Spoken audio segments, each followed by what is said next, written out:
আজকে বাংলাদেশ যে জায়গায় দাঁড়িয়েছে এই জায়গাটা দাঁড়ানোর পিছনে আমাদের মতো বহু অজস্র সরকারি কর্মকর্তা কর্মচারীর অবদানকে কেউ অস্বীকার করতে পারবে না।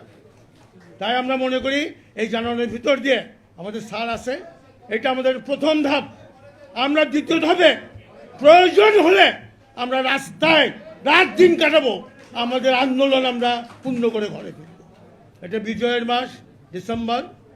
আমরা চাই এই বিজয়ের মাসে যেন আমরা আমাদের একটা মহৎ বিজয় অর্জন করতে পারি। আপনারা অনেক কষ্ট করে আসছেন, আমাদের এই কমিটির পক্ষ থেকে আপনার আন্তরিক মোবারকবাদ। ভবিষ্যতেও আজকে যে সহযোগিতা মনোভাব আপনারা দেখিয়েছেন, ভবিষ্যতেও আপনারা আমাদের পাশে থাকেন, ইনশাল্লাহ আমরা কামিয়াব হব। সকলকে আমাদের পেনশন বৈষম্য দূরীকরণ কমিটির পক্ষ থেকে আন্তরিক মোবারক, মিডিয়া কর্তৃপক্ষকে জানিয়ে আমার এই সংক্ষিপ্ত বক্তব্য এখানে শেষ করছি। আসসালামু আলাইকুম। আমাদের বিপদগুলো আপনাদেরকে জানানোর জন্য আজকে আপনাদের সামনে আমরা এসেছি। একটা বড় বিপদ হলো যে হঠাৎ করে 1994 সালে সরকার ঠিক করলেন যে শতভাগ পেনশন সমর্পণ করা যাবে। তো ঠিক আছে, সরকার এটা ঠিক করলেন। প্রথমেই বলে রাখি, এটা একটা ভ্রান্ত নীতি ছিল। এই নীতি পৃথিবীর কোনো দেশে নাই, আশেপাশে কোথাও নাই, কিন্তু সরকারের হঠাৎ করে এটা ঠিক করলেন। কী কারণে ঠিক করেছিলেন আমরা জানি না। তখন আমাদের কর্মচারীরা, আমাদের অবসরভোগী মানুষেরা, তখন তারা নানান প্রয়োজনে, তাদের ব্যবসার প্রয়োজনে, তাদের বাচ্চাদের লেখাপড়ার প্রয়োজনে, মেয়ের বিবাহ দেওয়ার প্রয়োজনে চিন্তা করে যে ঠিক আছে আমি শতভাগ পেনশন তুলে ফেলি এবং আমি কাজে লাগাবো।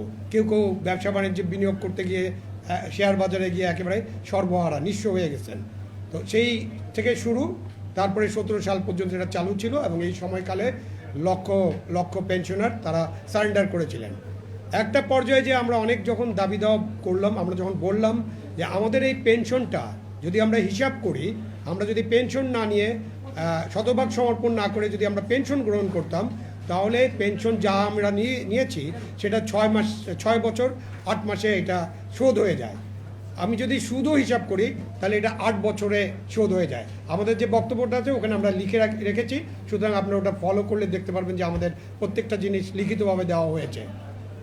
এরপরে আমরা আবেদন নিবেদন দাবি দেওয়া, যেটা আমাদের সভাপতি সাহেব বললেন, অনেক কিছু করার পরে এক পর্যায়ে সরকার মনে করলেন যে ঠিক আছে, এটা তো ঠিক হয়নি এবং আমরা এটা ঠিক করার চেষ্টা করি। তখন একটা 10 বছরের একটা আমাদেরকে প্রতিশ্রুতি দেওয়া হয়। কিন্তু পরবর্তীতে দেখা গেল যে যখন সরকারে যারা কাজ করেন, আমিও সরকারে কাজ করতাম, যারা কাজ করেন তারা মানে সরকারের প্রতিশ্রুতি বাস্তবায়নের ক্ষেত্রে যে তারা একটু এদিক ওদিক করার চেষ্টা করেন, তারা অনেক হিসাব করেন, ক্যালকুলেশন করেন, করে 15 বছর করলেন। এখন দেখেন 15 বছর হলে কি হবে? 15 বছর হলে 75 বছর পর্যন্ত ওয়েট করতে হবে একজনকে পেনশন পেতে হলে, কাউকে 73 বছর পর্যন্ত ওয়েট করতে হবে। আমাদের যে গড় আয়ু সেটা কি সেই সমান? আমরা কি ততদিন বেঁচে থাকবো? আমাদের পরিবারে যে একজনকে দেখলেন যে যদি পেনশনার একজন মারা যায় 15 বছরের আগে, তাহলে তার পরিবারও কোনো পেনশন পাবে না। এরকম কতগুলো অজগুবি নিয়ম চালু করা হয়েছে, যার কারণে লক্ষ লক্ষ গণকর্মচারী খুব বিপদে আছে। স্বাভাবিক ধারণা করা হয় যে গণকর্মচারীদের ব্যাপারে একটা নেতিবাচক ধারণা সমাজে আছে। গণকর্মচারীদের সবাই ঢেউ গুণে টাকা উপার্জন করে, গণকর্মচারীদের অফিসে সেবা পেতে গেলে টাকা পয়সা দিতে হয়। কিন্তু লক্ষ লক্ষ গণকর্মচারীর সেই সুযোগ নাই, কারো কারো হয়তো সেই সুযোগ থাকতে পারে, এবং সেই লক্ষ লক্ষ গণকর্মচারী আজকে খুব বিপদে আছে। এই বিপদের কথাটা আমরা জানাতে এসেছি। এখন আমরা যেটা বলতে চাই যে সরকার ইচ্ছা করলেই 10 বছরে এই শতভাগ পেনশন সমর্পণকারী যারা আছেন তাদের পেনশনটা 10 বছরে দিতে পারেন, 10 বছর থেকে চালু করতে পারেন। এর ফলে সরকারের যে খরচ হবে সেটা মাত্র 174 কোটি টাকা, তাই না? 174 কোটি টাকা সরকারের বার্ষিক খরচ। চিন্তা করেন, আমরা লক্ষ লক্ষ কোটি টাকার বাজেট করি, 7 লক্ষ 6.5 লক্ষ কোটি বাজেট করি আমরা, সেখানে 174 কোটি টাকা কি? 174 কোটি টাকা তো মানে নানান কারণে অপচয় হয়ে যাচ্ছে।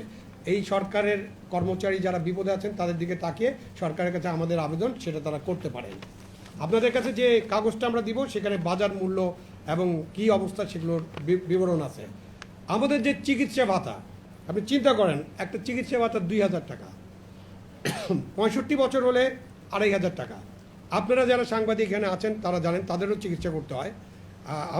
আমার চিকিৎসার কথা যদি আমি বলি, আমার ইনসুলিন নিতে হয়, এবং এখানে অনেকেই আছেন যারা বৃদ্ধ, তাদের অনেককে ইনসুলিন নিতে হয়, তাদের কারো কারো ডায়ালিসিস করতে হয়, কারো কারো হৃদরোগের কারণে অপারেশন করা হয়েছে, অনেক ওষুধ খেতে হয়। মানে সব মিলে যদি আমরা যারা বৃদ্ধ বা যারা অবসরভোগী মানুষ তাদের রোগ শোকের কথা চিন্তা করি, তাহলে এই ভাতাটা খুবই অপ্রতুল। আমরা এই ভাতাটা বৃদ্ধির জন্য সরকারের কাছে অনেকবার আবেদন করেছি।